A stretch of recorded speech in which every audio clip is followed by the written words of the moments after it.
السلام علیکم ناظرین، رفتار نیوز کے ساتھ آپ کا میزبان نوید شاہ پھر دوبارہ آپ کی خدمت میں حاضر ہے درس انسانیت کے لیے۔ اس وقت میں محمود آباد اختر کالونی کا ایک ایریا ہے کرسچن ٹاؤن، کرسچن آبادی، یہاں پہ اعظم بستی، یہاں پہ کمپلیٹ ٹوٹل ہی کرسچن کمیونٹی رہتی ہے، اور بیچ میں مکس کمیونٹی میں جیسے مسلم کمیونٹی ہوگی، اہل تشیع ہو گئے، سنی کمیونٹی ہو گئی، اور بہت عرصے سے یہ پاکستان بننے سے پہلے سے یہ جو آبادی ہے جس کو کہا جاتا ہے پاڑا کہا جاتا ہے، یہاں پہ ایک فیملی ماحول ہے، اور میں یہاں پہ چرچ کے بالکل گیٹ کے سامنے ہوں، اور آئیں پھر درس انسانیت میں جو یہ فیصلہ آباد میں واقعہ ہوا ہے اس کے اوپر لوگوں کا موقف جانتے ہیں، اور جو ان کو تکلیف ہے، جو ان کا غم ہے، اس کو ہم بانٹتے ہیں۔ میرے ساتھ جڑے رہیں۔ ناظرین، اس وقت موجود ہیں چرچ میں، اور ہمارے ساتھ بہت ہی ینگ اور ایک ہینڈسم سے پاسٹر موجود ہیں، پاسٹر عامر صادق صاحب۔ تو پہلے تو پاسٹر صاحب بہت بہت شکریہ، آپ نے ہمیں ٹائم دیا قیمتی، کیونکہ آپ کے جو ہے وہ پروگرام چل رہے ہیں، اور یہ جو سانحہ جڑا والا فیصلہ آباد ہوا ہے، تو ہمیں پتہ ہے کہ آپ مسلسل احتجاج میں، آپ کا گلا بھی ٹھیک نہیں ہے، آپ ہمارے لیے تھوڑا سا اپنے ٹائم، ہم بہت مشکور ہیں سر، کیا کہنا چاہیں گے؟ پہلے تو مجھے اس بات کی خوشی ہوئی ہے کہ رفتار جو ٹیلی ویژن ہے یہاں تک پہنچا ہے، اور جڑاں والے میں فیصل آباد میں جو حادثہ گزرا ہے، اس حادثے سے جس طرح کرسچن کمیونٹی مسیحی قوم کو تکلیف پہنچی ہے، اور تقریباً ہر کوئی چرچ جو ہے وہ رو رہا ہے، آنسو بہا رہا ہے۔ آج ہماری جو ماس تھی بیسیکلی انہی لوگوں کے لیے تھی جن کے سر پر دوپٹے نہ رہے، نہ اس طور سے وہ صحیح رات گزار سکے، انہوں نے جس طرح کی نائٹ باہر گزاری ہے، میرے خیال سے عزتیں بچانے کے لیے ان لوگوں نے ایسی کالز ہیں ہمارے پاس ریسیو ہوئی جو ایک تکلیف دہ بات ہے۔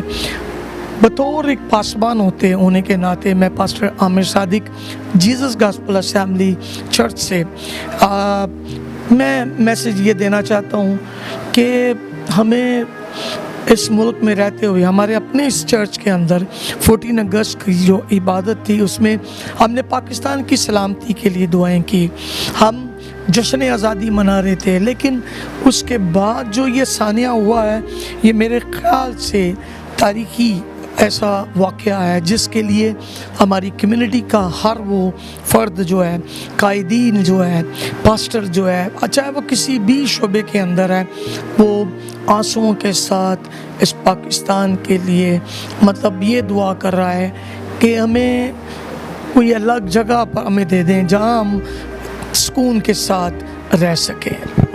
پاسٹر صاحب، میں یہ سمجھ رہا ہوں کہ مریم آباد کا میلہ بھی آ رہا ہے، یہ وہ سازش تو نہیں ہے کہ جس کو کریٹ کرنے کے لیے میلے کو روکا جائے؟ جو عرس آتا ہے، آپ کی پوری کرسچن کمیونٹی وہاں جاتی ہے۔ میں اس بارے میں کچھ بھی نہیں کہہ سکتا، لیکن کچھ ایسی کڑیاں ہیں جو کہ مطلب کرسمس سے پہلے کئی ایسی گفتگو ہوتی رہی، لیکن ہم مسیحی ہونے کے ناطے، ایز اے پاسبان ہونے کے ناطے، ہم اپنے چرچز کے اندر ہمیں بائبل مقدس نے سکھایا ہے کہ اگر کوئی تمہاری اس گال پر تھپڑ مارتا ہے، دائیں پر مارے تو بایاں پھیر دینا ہے۔ تو کرسچن کمیونٹی مسیحی مذہب، ایک مذہب جو ہے، سچائی جو ہے، یہ دراصل کبھی نفرت کا پیغام نہیں دیتے، اگرچہ اتنے چرچز کا جلنا یہ ایک بڑی افسوسناک کہ بات ہے۔ آپ مسلسل جب سے یہ واقعہ ہوا ہے، ہم دیکھ رہے ہیں کہ کراچی کے تمام پاسٹر، تمام کمیونٹی آپ کی جتنی بھی وہ احتجاج اپنا ریکارڈ کروا رہی ہے، مسلسل آپ روڈوں کے اوپر ہیں۔ آپ یہ سمجھتے ہیں جو بیٹیاں وہاں پہ سو رہی ہیں میدانوں میں، فصلوں میں جا کر، کھیتوں میں، جو ان کے ساتھ یہ ظلم ہو رہا ہے، کیا سمجھ رہے ہیں؟ کیا مطلب کیا ہونا چاہیے؟ کیا پاکستان آپ کا نہیں ہے؟ دیکھیں، اس طور سے کرسچنٹی کو مٹانے کے لیے، یا یہ کہہ لیں کہ کئی ایک گروپس ہیں یا کہہ لیں لوگ ہیں جنہوں نے ہمیشہ مسیحیوں کو وہ ترجیح نہیں دی، اور جبکہ